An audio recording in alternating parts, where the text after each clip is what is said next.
मिरजेच्या गणपती मंदिरात प्रभाग 3 ड सर्वसाधारण गटातील उमेदवार पवन शमुवेल चंदनशिवे व प्रभाग 5 ब मधील सर्वसाधारण महिला गटातील उमेदवार संध्या जॉर्ज आवळे यांचा प्रचार शुभारंभ। मिरजेतील प्रभाग 3 ड सर्वसाधारण गटातील उमेदवार पवन शमुवेल चंदनशिवे आणि प्रभाग 5 ब मधील सर्वसाधारण महिला गटातील उमेदवार संध्या जॉर्ज आवळे यांचा प्रचार शुभारंभ मिरजेच्या गणपती मंदिरात करण्यात आला।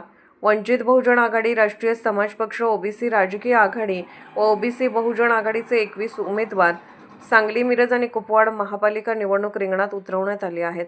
प्रस्थापित पक्षांनी सर्वपक्षीय एससी, एसटी, ओबीसी, व्हीजेएनटी आणि ख्रिश्चन समाज बांधवांना उमेदवारी नाकारली आहे। मात्र या नव्या आघाडीमार्फत तेच उमेदवार आरक्षित आणि सर्वसाधारण जागेवर आता उभे केले आहेत, अशी माहिती रासपचे यांनी दिली आहे। राष्ट्रीय समाज पक्षाचे प्रदेश सरचिटणीस अजितदादा पाटील आणि सांगली जिल्हाध्यक्ष बंडू डोंबाळे सर यांनी दिले। यावेळी कालिदास गाडवे, सत्यजित गलांडे, अखिल नगारजी, संभाजी टेंगले, सुभाष पाटील, विभूते, रमेश लवाटे, ख्रिस्ती समाजाच्या नेत्या वंदना शमुवेल चंदनशिवे आणि जॉर्ज आवळे हे उपस्थित होते। प्रभाग 3 मधील उमेदवार पवन चंदनशिवे यांनी प्रभागातील नागरिकांशी थेट संवाद साधत त्यांच्या समस्या जाणून घेतल्या। पाणी पुरवठा, रस्ते, ड्रेनेज, स्वच्छता आदी मूलभूत प्रश्न सोडवण्यासाठी विकास कामांच्या ठोस आराखड्याच्या जोरावर निवडणूक लढवणार असल्याचे त्यांनी स्पष्ट केले। प्रभाग 3 ड सर्वसाधारण गटातून उमेदवार असलेल्या पवन शमुवेल चंदनशिवे यांना प्रभागातील नागरिकांकडून भरघोस पाठिंबा मिळत असल्याचे चित्र दिसत आहे। स्थानिक तरुण आणि तडफदार नेतृत्व म्हणून त्यांची परिसरातील नागरिक त्यांच्या पाठीशी ठामपणे उभे राहणार असल्याचा विश्वास व्यक्त करण्यात आला। राष्ट्रीय समाज पक्षाचे उमेदवार पवन शमुवेल चंदनशिवे यांच्या कपबशी या निवडणूक चिन्हासमोरील बटन दाबून पवन चंदनशिवे यांना मोठ्या मताधिक्याने विजयी करण्याचे आवाहन यावेळी कार्यकर्त्यांनी केले।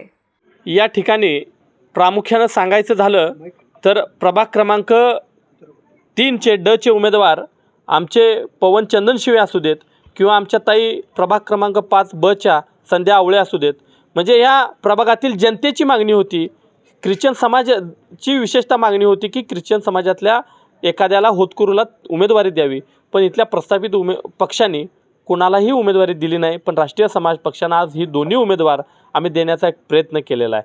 कारण आजपर्यंत तुम्ही बघितलं, मी मगाशी सांगितलं की घड्याळाला मत म्हणजे भाजपला मत, धनुष्यबाणाला मत म्हणजे भाजपला मत, आणि भाजपला मत म्हणजे ख्रिश्चन धर्माच्या विरोधात ज्यांनी भूमिका मांडल्या, ज्यांनी विरोध केला, ज्यांनी बक्षिसं लावली होती, या जिल्ह्यामध्ये येऊन इथं बक्षिसं लावण्याचा प्रयत्न केला होता, ह्या सगळ्यांना चपराक देण्याचा प्रयत्न आम्ही राष्ट्रीय समाज पक्षाच्या माध्यमातून केलेला आहे। आणि इथल्या हा प्रभाग 3 नंबर असू दे किंवा 5 नंबर असू दे, हा वंचित, उपेक्षित, शोषित, कामगार, कष्टकरी वर्गाचा हा प्रभाग आहे।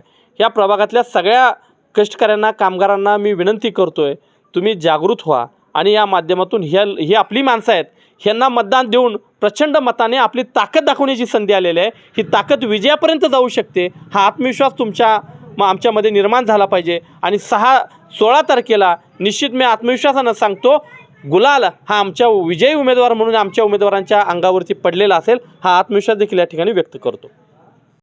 सांगली, मिरज, कुपवाड पंचवार्षिक महानगरपालिकेची पंचवार्षिक निवडणूक 2025 ची होऊ घातलेली आहे आणि त्या निमित्तानं आज वॉर्ड क्रमांक 3 ड मधील पवन चंदनशिवे आणि वॉर्ड क्रमांक 5 ब मधील संध्या आवळे यांचा आज प्रचाराचा शुभारंभ आम्ही मिरजेमधून इथं केलेला आहे।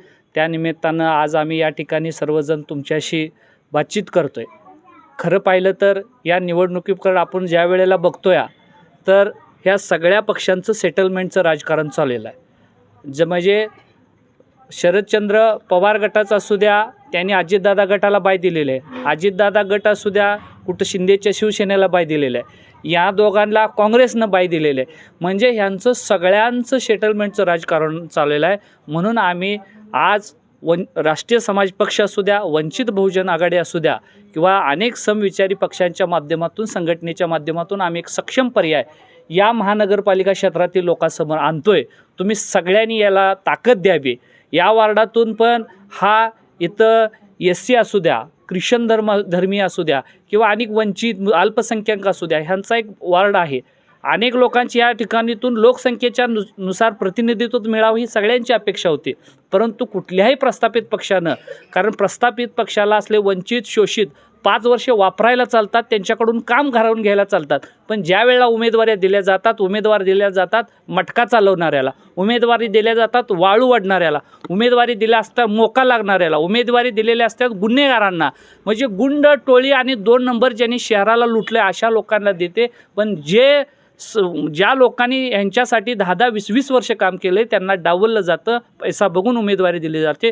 तर राष्ट्रीय समाज पक्षाच्या माध्यमातून आम्ही जशी मागणी होती तशी या दोन्ही प्रभागामध्ये आम्ही ख्रिश्चन धर्मीय लोक असल्यात यांना आम्ही उमेदवारी देण्याचा प्रयत्न केलेला आहे आणि लोकसंख्येच्या नुसार आम्ही प्रतिनिधित्व देण्याचं काम आज आम्ही रासपच्या माध्यमातून करतोय. म्हणून यांना सर्वांना करायचं आहे, कारण इथला एक भाजपचा जबाबदार माणूस म्हणतो की जो ख्रिश्चन धर्मियाच्या पादरींचा सैराट करेल त्यांना 11 लाख रुपये बक्षीस दिलं जातं. हे स्टेजवरनं सांगितलं जातं.